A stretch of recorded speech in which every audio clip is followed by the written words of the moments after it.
मैं मदद कर सकता हूँ तुम्हारी, लेकिन बदले में तुम्हें भी तो कुछ करना पड़ेगा ना।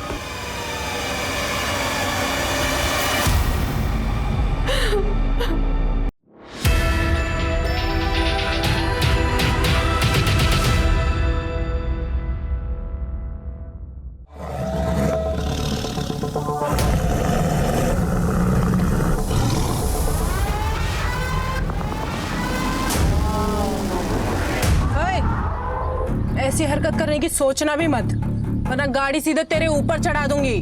चल निकल यहाँ से, ये हमारे दोनों के बीच का मामला है।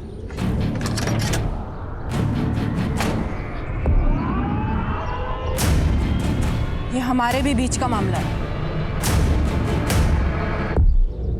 प्रिया मेरी बेस्ट फ्रेंड है, अगर आइंदा इसके आसपास भी नजर आया ना तो गाड़ी सीधा तेरे घर में घुसा दूंगी। नीति, नीति, चल निकल यहाँ से, निकल। देख लूंगा तू। जान तो इसको झेलती क्यों है? गरीबों को तो झेलना ही पड़ता है ना। और वैसे भी किस्मत का क्या पता, कल को अगर मुझे इससे ही शादी करनी पड़ जाए। ऐसा सोचना भी मत, वरना गाड़ी तेरे ऊपर ही चढ़ा दूंगी मैं। देख, अगर पैसे की प्रॉब्लम है ना तो तू मुझे बता दे, मैं पापा से बात कर लूंगी, तेरी कहीं ना कहीं जॉब लगवा देंगे वो तो अच्छा हुआ मेरा ड्राइवर आज गुटली मार गया, तो मुझे खुद डिलीवरी करने निकलना पड़ा। लड़की होके तू कंपनी चलाती है, डिलीवरी भी खुद ही देने जाती है, इतना सब कुछ तू कर कैसे लेती है? अरे हिम्मत हो तो सब कुछ पॉसिबल है, तू भी कर सकती है। चल तुझे घर छोड़ देती हूँ।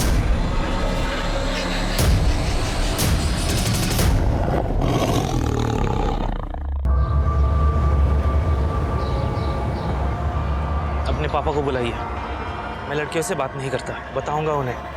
आप ऐसे पुराने एम्प्लॉय को कंपनी से निकाल नहीं सकती। टेक ओवर के वक्त ये डील हुई थी।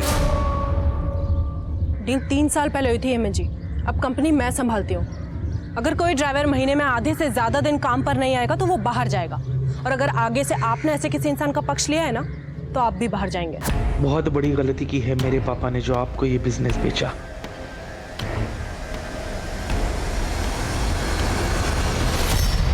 दीदी आपके झगड़े फिर से चालू हो गए। अरे तो क्या करो स्वाति, ऐसे लोग ऑफिस आकर लड़कियों को धमकाएंगे, उनको परेशान करेंगे, तो ऐसे लोगों को ऐसे ही हैंडल करना पड़ता है। अरे दीदी तो पापा से बात करो ना, आप क्यों झगड़ा करते फिरते हो? नहीं नहीं, पापा को पहले ही 10 टेंशन है फैक्ट्री की। स्वाति मेरी बात सुन, पापा को कुछ भी नहीं बोलेगी, ठीक है? अरे बोला था ना आराम से काम करो।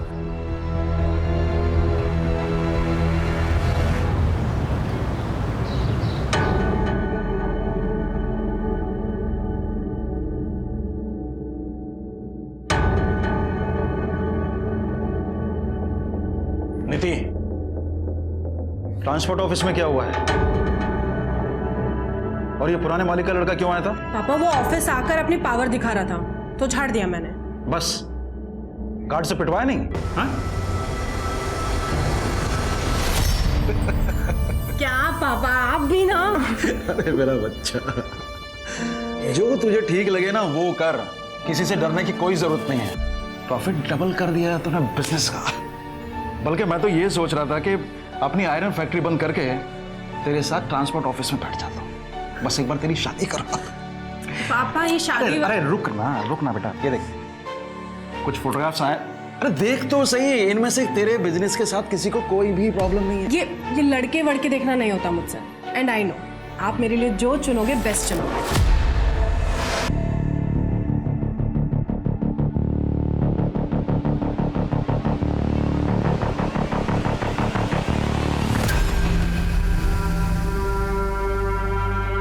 जलती है ना तू मुझसे, मेरे काम से, इसलिए बार बार मेरे काम में टांग अड़ाती है। जलन नहीं, चिंता है आपकी। ठीक है, करो जो आपके मन में है, लड़ो लोगों के साथ, कोई कुछ कर देगा किसी दिन तो। अपना मेकअप का कोर्स करने मुंबई जा, और आइंदा मुझसे बात मत करना।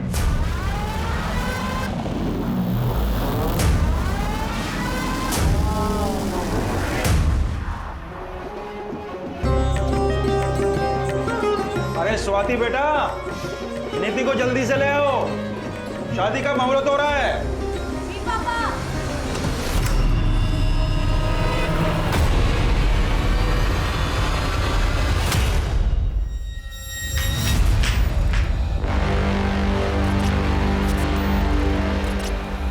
प्रिया, आप दीदी को लेके आएंगे प्लीज? हाँ, मैं अभी लेके आती हूँ। नीति, नीति, अंकल जी। क्या हुआ? स्वाति, अंकल जी, अंकल जी नीति कमरे में नहीं है। कमरे में नहीं है? मैंने बाथरूम में भी चेक किया, वहां पे भी नहीं है। अरे यहीं कहीं इधर उधर घर में होगी। तुम अंदर जाके देखो जल्दी। जाओ। नीति, नीति, नीति, नीति, नीति, नीति। बस कीजिए समझी जी, अब आप बता दीजिए कहाँ भगाया है अपनी बेटी को? क्या बकवास कर रहे हैं आप? मैं क्यों अपनी बेटी को उसी की शादी से भगाऊंगा? मैं सब समझ चुका हूँ कि आप क्या क्या कर सकते हैं। ये सब किया धरा आपका ही है। या तो आप यहीं बता दीजिए, नहीं तो पुलिस पूछेगी आपसे ये सवाल। सर, इतना इंतजाम करके खर्चा करने के बाद अपनी ही बेटी को उसी की शादी से भगाऊंगा मैं? क्यों? तो फिर निधि शादी के जोड़े में इतने सारे मेहमानों के बीच में से गायब कैसे हो गई? सर मैं बता रहा हूँ आपको, सब कुछ किया धरा इसी आदमी का है। कोई मालदार पार्टी मिल गई होगी इसको, इसलिए मेरे 20 लाख रुपए देने के लिए। क्या 20 लाख क्या? सर वो इसने कहा था कि 20 लाख कैश शादी में देगा। मतलब चीचा को 20 लाख रुपए नहीं मिले इसलिए चीचा रूठ गए। चलिए आपको 20 लाख रुपए दिलाते हैं, लेके जाओ इनको। अरे सर एक मिनट सर कैश है नीति के कमरे के बाजू वाले कमरे में रखा है सर, लॉकर में। और समझी जी, आप गलत इल्जाम लगा रहे हैं हमारे ऊपर। कैसे बाप है आप? एक और बेटी को बिजनेस शुरू करके देते और फिर दूसरी ओर ये दहेज।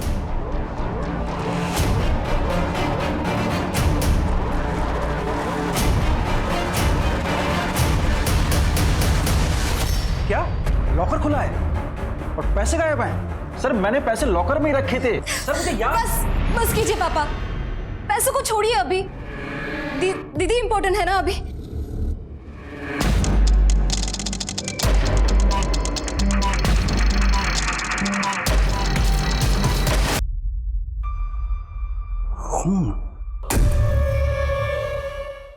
देखिए नीति बिजनेस करती है और जाहिर है कि बिजनेस में राइवल्स तो होंगे, तो उसका किसी के साथ कोई झगड़ा या फिर किसी पर आपको कोई शक?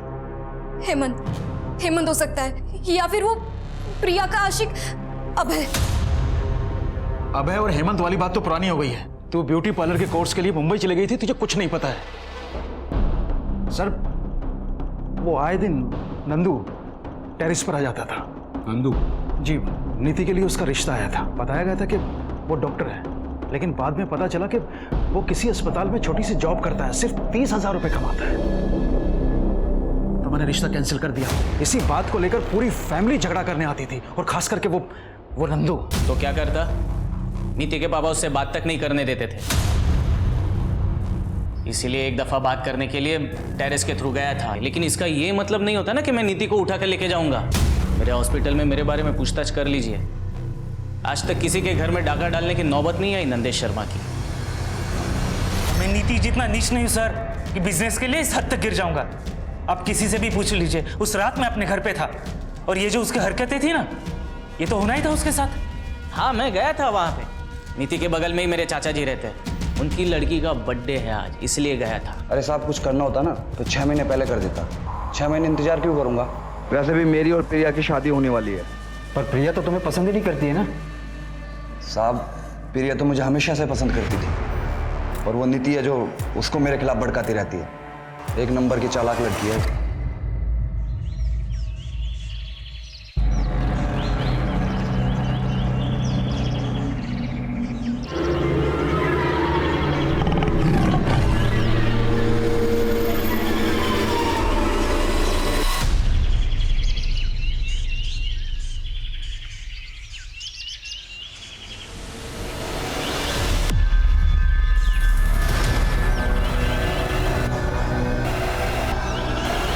सर इसकी शादी होने जा रही थी, फिर ये शादी से ही गायब हो गई। फिर किसी ने इसे इतने बेरहमी से मार दिया।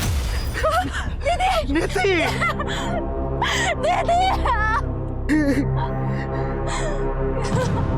किसने किया? गहने कहाँ गए? 15 लाख से ऊपर के गहने थे।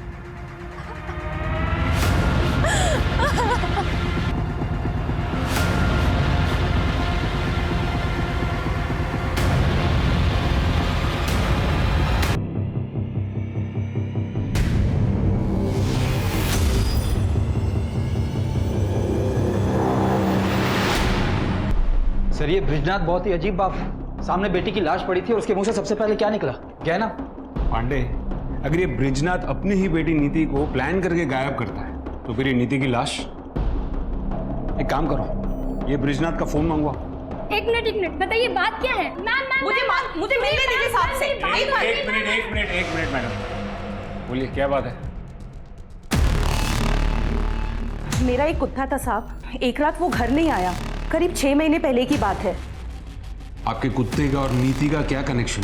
3 दिन तक मैंने उसे पूरे शहर में ढूंढा, पर मिली उसकी लाश ठीक उसी जगह जहां आपको उस दुल्हन की लाश मिली थी, और ठीक उसी तरह चीर-फाड़ करी हुई जैसे उस दुल्हन की थी। मतलब आप ये कहना चाहती कि वो दुल्हन और आपके कुत्ते का कातिल एक ही इंसान है? एक ही है, पर इंसान नहीं, शेर।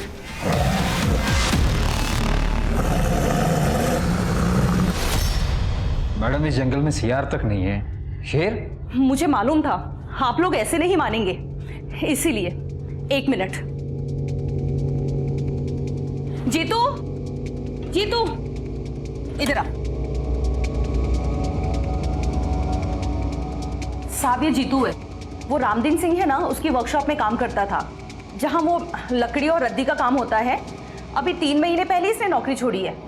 जीतू बता ना साहब को, तूने उस दिन क्या देखा था? बता, डर मत, बता। साहब उस रात ना बहुत बारिश हो रही थी, इसलिए मैं ना कारखाने में रुक गया था, और जब बारिश बंद हुई ना तो मैंने बड़े से जानवर की परछाई देखी। मतलब रात के अंधेरे में तूने परछाई देख ली? हाँ साहब, मतलब मेरा कि मैंने एक बड़े से जानवर को वहां से जाते हुए देखा। मैं इतना डर गया था ना, पूरी रात में कारखाने में रुका, और उसके बाद मैंने कुत्ते की चीख सुनी। बेटा बारिश तो बहुत हुई थी ना उस रात, है ना? तो जमीन तो गीली हो गई होगी, तो दूसरे दिन सवेरे तुझे शेर के पंजों के निशान नहीं दिखे? बोल। कुछ भी हो जाए आप लोग तो मानेंगे नहीं, क्योंकि शेर को पकड़ना तो आप लोगों के बस में है नहीं। जीतू चल, इन्हें बोलने का कोई फायदा नहीं, ये हमारी बात पे विश्वास नहीं करेंगे। सर ये रिपोर्ट आ गया। हाँ, ये क्या नया ट्रैक है पांडे? शेर? सर ये सरिता जी अकेली रहती हैं तो शायद मनगढ़ंत कहानियां बनाती होंगी। सर मेन प्रॉब्लम तो यहाँ है फॉरेंसिक रिपोर्ट पे। किसी सस्पेक्ट का होगा, नंदू और बाकी सस्पेक्ट से मैच करवा। जी सर। अलमारी में कोई फिंगरप्रिंट्स नहीं मिला। हाँ तो पांडे ऐसा हो सकता है कि जो आया था वो ग्लव्स पहन के आया हो। तो मुझे ये बताओ ना कि पोस्टमार्टम रिपोर्ट में क्या है? सर पोस्टमार्टम रिपोर्ट में तो एक अजीब बात सामने आई है। नीति की बॉडी पर जो घाव थे, लकड़ी का चूरा। इसका मतलब है जो मर्डर वेपन है वो लकड़ी काटने के काम आता है। पांडे, ये सरिता जी जो अभी आकर गई वो किसी रामदीन के बारे में बात कर रही थी, जिसकी कुछ लकड़ी काटने की और रद्दी की वर्कशॉप। जी सर। चलो इस रामदीन से मिलकर आते हैं। कमाल करते हैं साहब, डेड बॉडी पे लकड़ी का भूसा मिल गया और आप सीधे हमारे वहां चले आए। हम बंद कर, बंद। सिर्फ इसलिए नहीं आए, हम इसलिए भी आए हैं क्योंकि वो बॉडी आपके इस वर्कशॉप से सिर्फ 200 मीटर की दूरी पर मिली है। तो हमारा क्या लेना देना है ब्रिजनाथ की बेटी से साहब? वो सरिता सही कह रही है, ये शेर नहीं किया है। वो दुल्हन को और कौन मारेगा साहब? आप लोग भी ना। आपके वर्कशॉप में इस्तेमाल होने वाले औजार कहाँ है वो? साहब औजार का वो हिसाब हमारा सुपरवाइजर रखता है, हेमंत। हेमंत साहब, हेमंत। हाँ सर। तुम? आप जानते हैं इसे? हाँ। तुम यहाँ क्या कर रहे हो? सुपरवाइजर की नौकरी कर रहा हूँ, और क्या कर रहा हूँ? उस नीति ने बर्बाद जो कर दिया मुझे।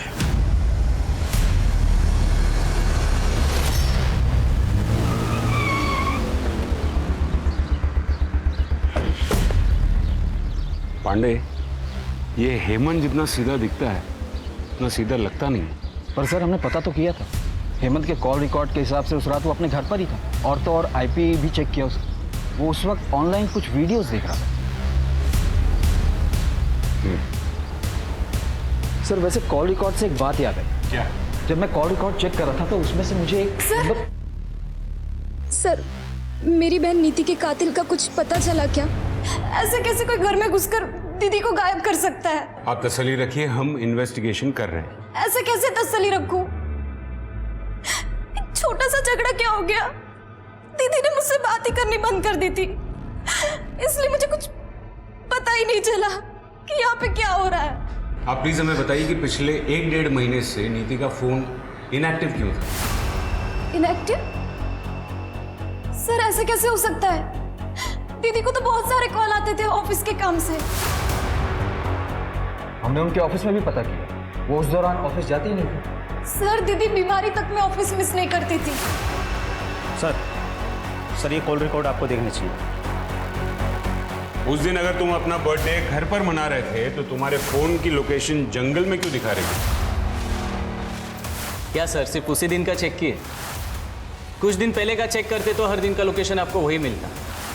रनिंग करने जाता हूँ डेली। पिछले 2 सालों में 5 मैराथन भाग चुका हूँ मैं। अगले महीने मुंबई में मैराथन होने वाली है, उसी के लिए प्रिपरेशंस कर रहा हूँ। उस दिन हंगामे के बाद थोड़ा मूड ऑफ हो गया था, इसके लिए रनिंग करने निकल गया। देखो ये रनिंग, ये मैराथन, ये सब बकवास छोड़ो और सच सच बोलो। सर क्या प्रूफ है आपके पास कि मैं झूठ बोल रहा हूँ? अरे साहब से मिलना है यार। अरे रुको साहब, इस शहर में शेर घूम रहा है, हमें खबर मिली है। आप क्या कर रहे हैं साहब? क्या आप इंतजार कर रहे हैं कि हमें और हमारे बच्चे को खा जाए साहब? देखिए ये एक अफवाह है, जंगल में कोई शेर नहीं है। लेकिन सरिता जी अपने लोकल न्यूज चैनल पे बता रही है साहब कि शेर है। मैंने खुद सुनी थी शेर की दहाड़ उस दिन लकड़ी की वर्कशॉप के पास, पर पुलिस तो कभी ये मानेगी नहीं। सर अगर सच में ही शेर हुआ तो? कमाल कर रहे हो पांडे, मतलब 10 साल से शेर उस जंगल में है और अब अचानक उसे भूख लगी। पांडे मुझे टेंशन तो इन लोगों की हो रही है। आज तो जैसे तैसे भगा दिया, लेकिन डर फैल रहा है शहर में। पांडे अपने शहर में एक प्रोफेसर शेखर है, ये जंगल वगैरह में रिसर्च करते हैं। हाँ सर, उसे जंगल का चप्पा चप्पा पता है। उनको बुला के लेके आओ। शहर के लोगों को उनकी बात पर बहुत भरोसा है। अगर वो कहेंगे ना कि शेर नहीं है तो शायद लोग मान जाएंगे। जी सर।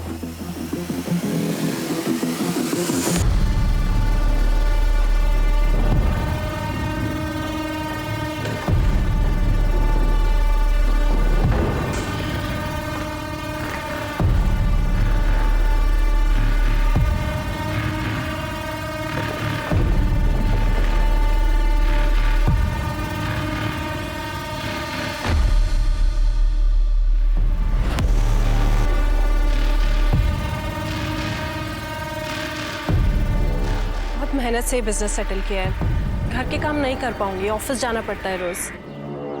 घर के काम के लिए तो काम वाली बाई आ जाएगी। बिजनेस आपका पैशन है, वो ज्यादा इंपॉर्टेंट है। ये सब बातें आप सिर्फ मुझे इम्प्रेस करने के लिए तो नहीं कह रहे? वो जानने के लिए तो आपको शादी करनी पड़ेगी।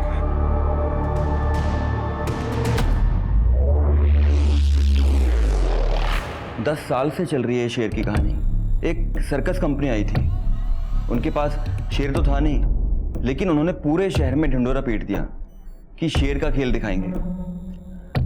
और इवेंट वाले दिन उन्होंने कह दिया कि शेर जंगल में भाग गया। तब से लोगों को लगता है कि जंगल में शेर है। प्रोफेसर साहब, अगर जंगल में शेर नहीं है तो फिर ऐसा कौन सा जानवर है जो इंसान की जान ले सकता है? सर ऐसा कुछ भी नहीं है। इतने सालों से मैं पेड़ों की गैर कानूनी कटाई के खिलाफ लड़ाई लड़ रहा हूँ और इसीलिए इस जंगल का चप्पा चप्पा जानता हूँ मैं। और जितना मैं लोगों को समझाने की कोशिश करता हूँ कि जंगल में कोई शेर नहीं है, उतना ही मेरी बुआ लोगों को आकर बोलती है कि इस जंगल में शेर है, शेर है। बुआ? हाँ सर, सरिता जी मेरी बुआ हैं। वो मेरी बात समझती ही नहीं है। लेकिन खैर, अगर आप कह रहे हैं तो मैं पूरी कोशिश करूँगा कि लोगों को समझा पाऊँ।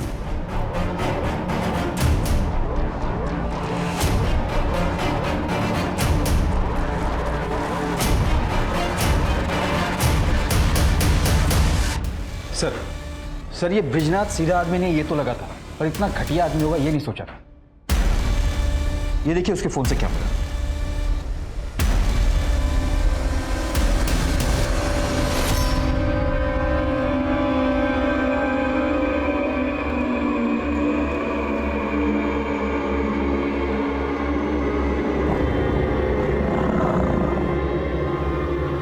कौन है?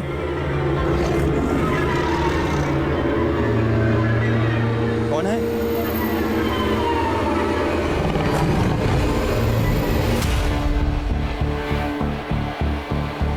क्यों अपनी बेटी की ऐसी फोटोग्राफ्स लूंगा। ये फोटोज देखकर साफ साफ पता चल रहा है कि नीति ने खुद में फोटो नहीं खींची, किसी और ने खींची। और ये फोन किसका है? आपका। ये फोटोज आपके फोन से मिली। अब आप मुझे बताइए कि आपने नीति की ऐसी फोटोज क्यों खींची? सर मुझे नहीं पता कि ये फोटोग्राफ्स मेरे इस फोन में कैसे आए। और सर आप मेरी बेटी के कातिल को और उस आदमी को क्यों नहीं ढूंढ रहे हैं जिसने मेरे सारे पैसे और मेरे सारे गहने चुराए हैं? कौन है? अरे कौन है वहां? फिर से आ गए ना तुम लोग यहाँ पेड़ काटने के लिए?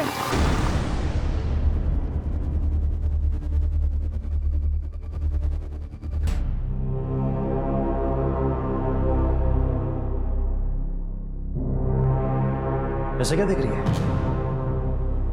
आपने सच में दीदी के साथ कुछ किया तो नहीं ना? शादी के कुछ हफ्ते पहले से दीदी का फोन क्यों बंद था? तुझसे बात नहीं करनी थी।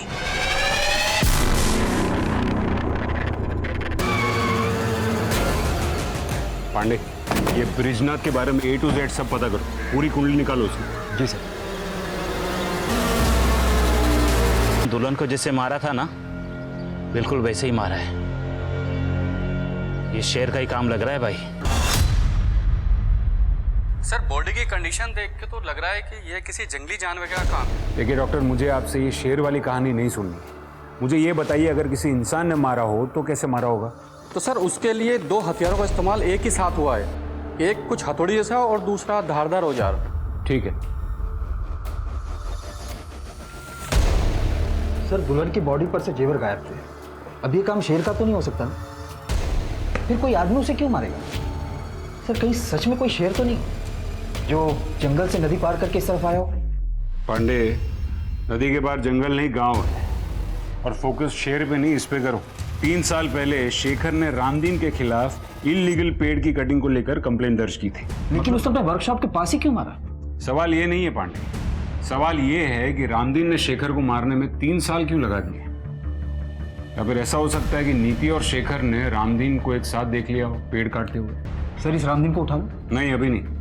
फिलहाल उसके खिलाफ सबूत इकट्ठा करने होंगे। एक काम करो, रामदीन की पास्ट और प्रेजेंट की पूरी हिस्ट्री निकालो और देखो कोई ऐसा मिलता हो जिसे वर्कशॉप के अंदर की सारी डिटेल्स पता हो। सर वो जीतू था ना जो रामदीन की वर्कशॉप में काम करता था? मैं कह रहा था मैं नहीं आ पाऊंगा इस बार त्योहार पर। यहाँ पे एक अजीब सा मर्डर का केस आया है। पर भैया देखो ना, कुछ हो सकता हो तो। नहीं हो पाएगा। एक दुल्हन का मर्डर हुआ है ना, वो भी बड़ी अजीब तरीके से, पूरा चीर फाड़ दिया उसको। एक दुल्हन के मर्डर का केस हमारे थाने में भी आया था कुछ 1 साल पहले। सेम वैसे तरीके से उसे भी चीर फाड़ दिया गया था और आज तक ये केस सॉल्व नहीं हो पाया। शेर की बात ही हो रही। सर मेरा भाई श्याम मेरे गांव पालिका का कांस्टेबल है। तो सर उसके थाने में भी सेम केस आया था जो अभी तक सॉल्व नहीं हुआ है। सर शेर का तो पता नहीं, लेकिन मर्डर जो है लगभग सेम तरीके से ही हुआ है।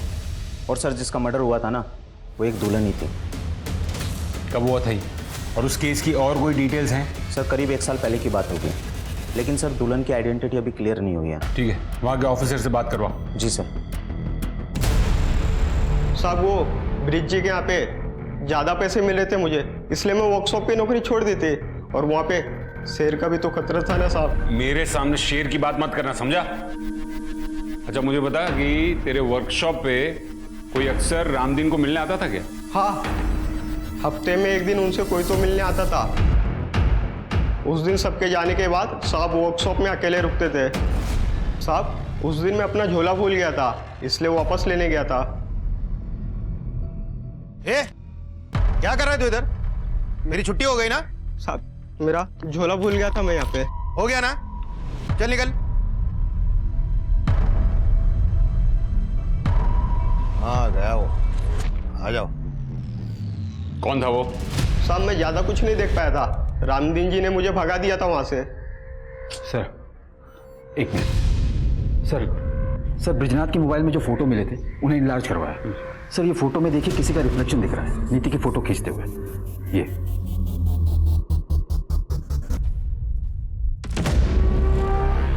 सर ये तो सुलभा है। सुलभा?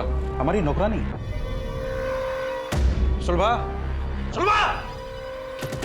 जी साहब। तो तुमने खींची थी ये इतनी वाहियात फोटोग्राफ नीति की? साहब हम तो नौकर हैं, मालकिन ने कहा था ऐसे फोटो खींचने को। दीदी ये लीजिए।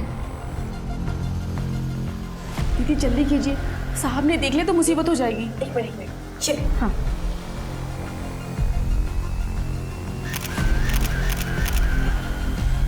पर दीदी के पास खुद का अपना फोन था, तो पापा के फोन से क्यों खिंचवाएंगी?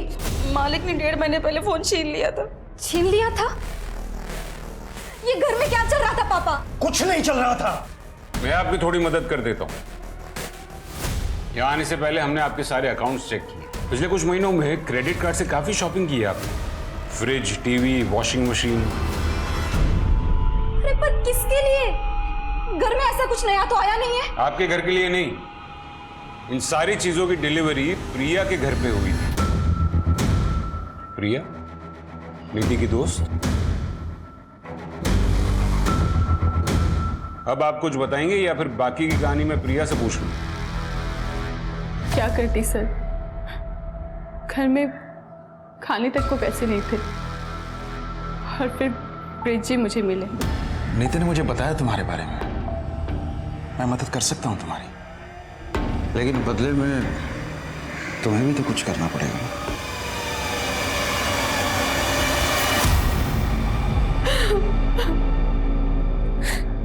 मेरे पास और कोई रास्ता नहीं था सर। और नीति को ये बात कब पता चली?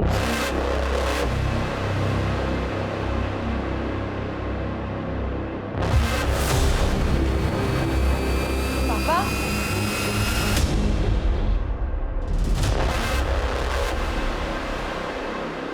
और जब नीति ने आपकी इस हरकत का विरोध किया तो आपने उससे उसका फोन छीन लिया, उसका ऑफिस जाना छुड़वा दिया। वो अपने बाप से बदतमीजी कैसे कर सकती थी? और बच्चों को संस्कार सिखाने के लिए ना ऐसे कदम उठाने पड़ते हैं। संस्कार नहीं, डर। इस बात का डर कि कहीं आपकी काली करतूत जमाने के सामने ना आ जाए। और आपको लगा होगा कि शादी के बाद तो आप नीति जैसी कॉन्फिडेंट लड़की को रोक नहीं पाओगे। तो पापा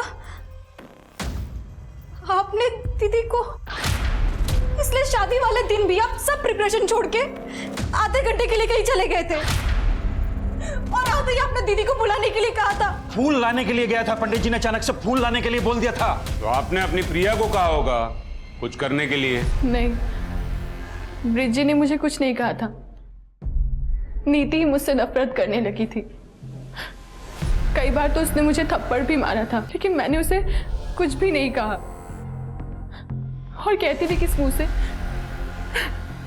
मुझसे ये सब कुछ और झेला नहीं जा रहा था, इसलिए मैंने अभय से शादी करने के लिए हाँ कह दिया। सर, वो गांव से ऑफिसर का फोन।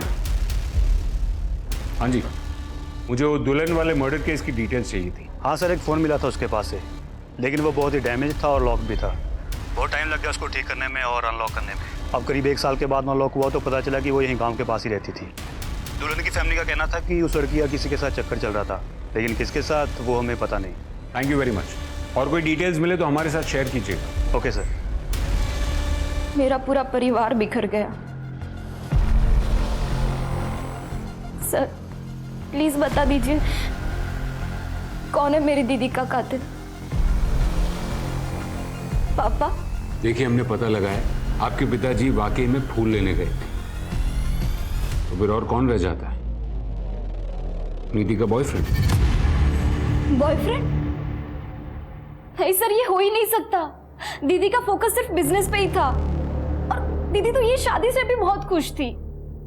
तो फिर एक जवान लड़की ऐसे फोटोज किसके लिए क्लिक करेगी?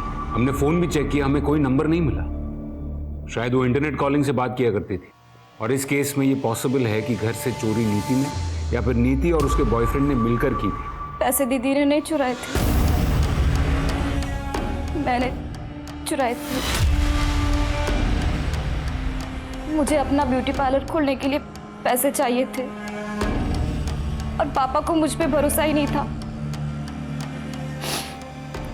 और दीदी मुझसे बात ही नहीं कर रही थी।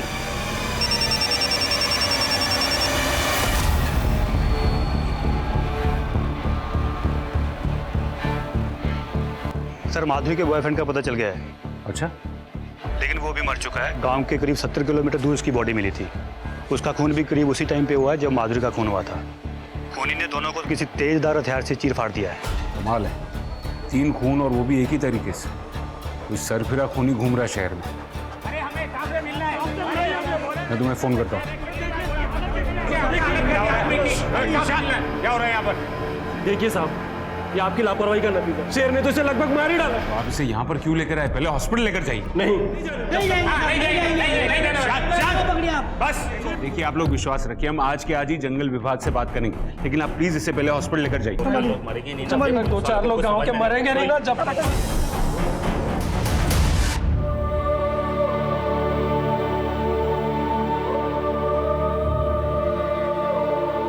दीदी मुझसे बात नहीं कर रही थी तो मैंने क्यों कोशिश नहीं की उनसे बात करने की। दीदी इतनी मुसीबत में थी, उनको मेरे साथ की जरूरत थी और मैं इतनी सेल्फिश हूं कि सिर्फ अपने सपनों के पीछे दौड़ती रही। अगर मैं दीदी के साथ होती तो आज दीदी मेरे साथ। सर, डॉक्टर ने बताया कि जीतू को किसी शेर ने नहीं बल्कि जंगली कुत्ते ने काटा था। मुझे पता था, वो घबरा गया इसलिए देख नहीं पाए। सर, जब तक हम नीति और शेखर के कातिल को इनके सामने नहीं लाएंगे ये लोग हमारी बात नहीं मानने वाले। सर, वो रामदीन के बारे में पता करने के लिए बोला था ना सर आप? सर, पता लगा कि वो भी मेरे गांव पाली से है। एक बात और सर, वो दुल्हन का जो मर्डर हुआ था उस केस की इन्वेस्टिगेशन से एक बात साफ जाहिर होती है, 6 साल पहले भी सेम तरह से मर्डर हुआ था सर वहाँ पर। किसका? वो भी एक दुल्हन थी क्या? नहीं सर, वो एक आदमी था। इनफैक्ट जिसका मर्डर हुआ था वो खुद एक खूनी था। मतलब 6 साल पहले उस आदमी का खून उसी तरह हुआ था? 6 साल से घूम रहा है, न जाने उसने कितने कत्ल किए होंगे। सर, रामदीन हो सकता है। अच्छा, जो मरे हैं उनकी फैमिली में और कौन कौन है? एक बेटा है सर। उस बेटे को ढूंढो, शायद उस बेटे ने उस खूनी को देखा हो। Hello, police station, gold coin jewellers के यहाँ से बोल रहा हूँ। हाँ जी, बोलिए। आपने जो चोरी की हुई ज्वेलरी की फोटोज हमें भेजी थी, उसमें से कोई एक मेरे यहाँ पे बेचने के लिए आया हुआ है। कस्टमर को मैंने बातों में लगा रखा है, अंदर बैठी हुई है। आप लोग थोड़ा जल्दी आइए, वैसे भी बच्ची है। वो नेकलेस मेरा नहीं है, वो नंदू भैया का है। नंदू भैया ने एक डब्बे में छुपा के रखा था, मैंने निकाल लिया। मुझे लगा कि मेरा बर्थडे का गिफ्ट है। मैंने कुछ नहीं किया सर, मैंने कुछ नहीं किया। बहुत घुमा लिया पुलिस को, अब मुंह खोल और सच बता, कैसे भगाया नीति को, कैसे उठाया? बोल। बताता हूँ सर। सर, मैंने नीति को नहीं उठाया सर, वो खुद आई थी मेरे पास। हम दोनों एक दूसरे से बहुत प्यार करते थे सर। मैंने कुछ नहीं किया सर, बिलीव मी। लेकिन जब उसके पापा ने मेरा और नीति का रिश्ता तोड़ दिया तब मैंने तो उम्मीद ही छोड़ दी थी। लेकिन एक दिन खुद नीति ने मुझे फ़ोन किया था, ये कुछ 3-4 महीने पहले, और उसी के बाद हम लोग छुप छुप कर मिलने लगे थे सर। और वो खुद अपने फोटो तुझे भेजती थी?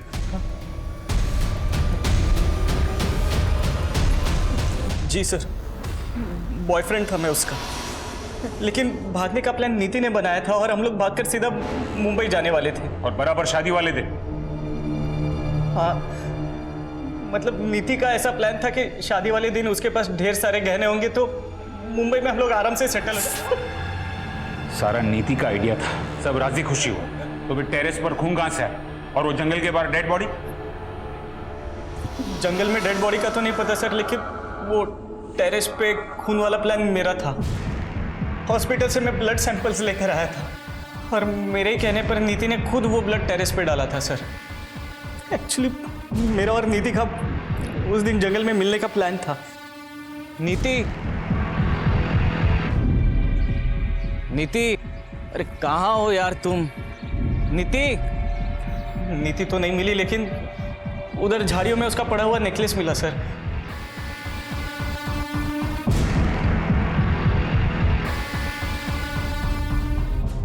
मेरा विश्वास कीजिए सर, उस दिन जंगल में क्या हुआ मुझे कुछ नहीं पता सर।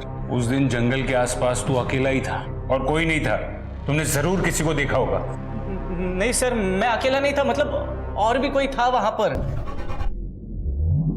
दूर से उसकी शक्ल देख तो नहीं पाया, लेकिन हाँ, वो लंगड़ा कर चल रहा था। शायद उसके पैर में कोई तकलीफ थी और वो रामदीन की वर्कशॉप की ओर जा रहा था सर।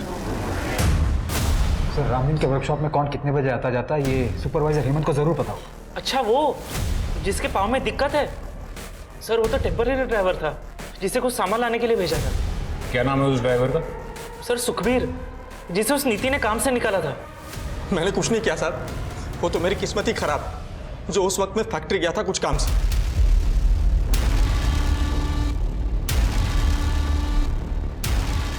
ये ब्रेसलेट तुम्हारा है? हाँ सर। नया लिया? हाँ सर। पुराना कहाँ है? पुराना मैं दिखाता हूँ। ये तुम्हारा ही है ना?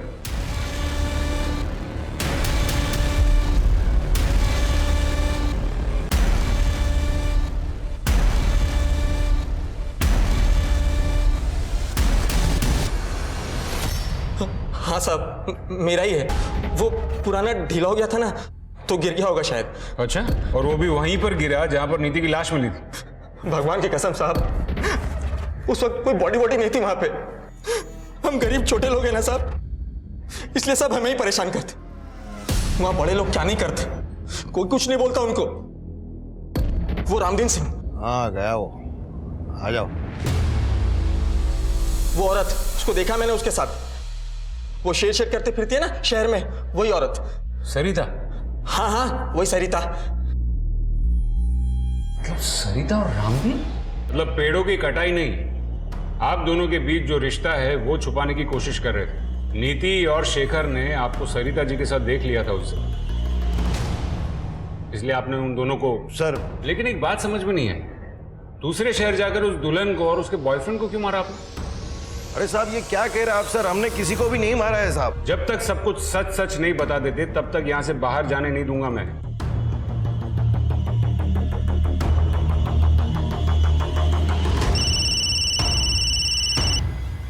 हाँ गुप्ता बोलो। सर उस बच्चे का पता किया है हमने यहाँ से। सर उसके हिसाब से वो बच्चा करीबन 1 साल पहले इसी कंस्ट्रक्शन साइट पे काम कर रहा था, लेकिन अभी वो यहाँ काम नहीं कर रहा है। लेकिन सर एक बात और पता चली है, वो दुल्हन माधुरी जिसका मर्डर हुआ था वो यहीं आसपास किसी स्कूल में काम करती थी, और सर उस बच्चे का घर भी इसी स्कूल के आसपास ही है। तो क्या इस माधुरी का उस बच्चे के साथ कोई कनेक्शन, या फिर उसके बाप के साथ कोई कनेक्शन? सर इतना तो नहीं पता, पर यहाँ पे एक गार्ड है, उसने बताया कि वो उस बच्चे को जानता था जब वो बच्चा यहाँ काम किया करता था। गुप्ता मैं एक काम करता हूँ, यहाँ डिस्ट्रिक्ट से एक स्केच आर्टिस्ट भिजवा रहा हूँ, उसका स्केच निकलवाओ। Right sir.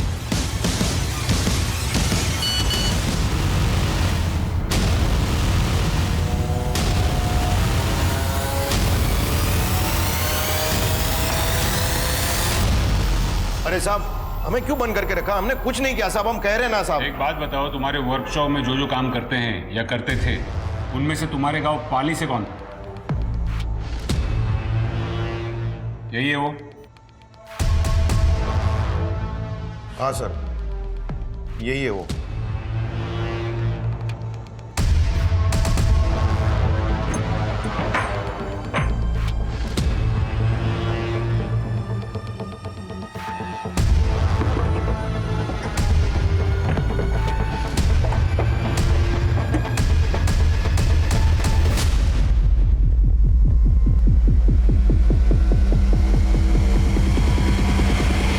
सर ये लोगो इस गांव में कई जगह देखने को मिलेगा।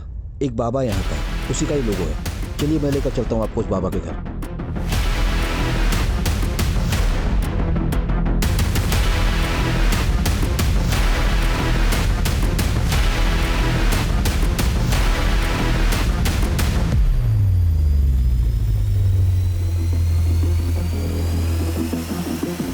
तुझे रामदीन ने इसीलिए काम पे रखा था ना, क्योंकि तू उसके गांव से है?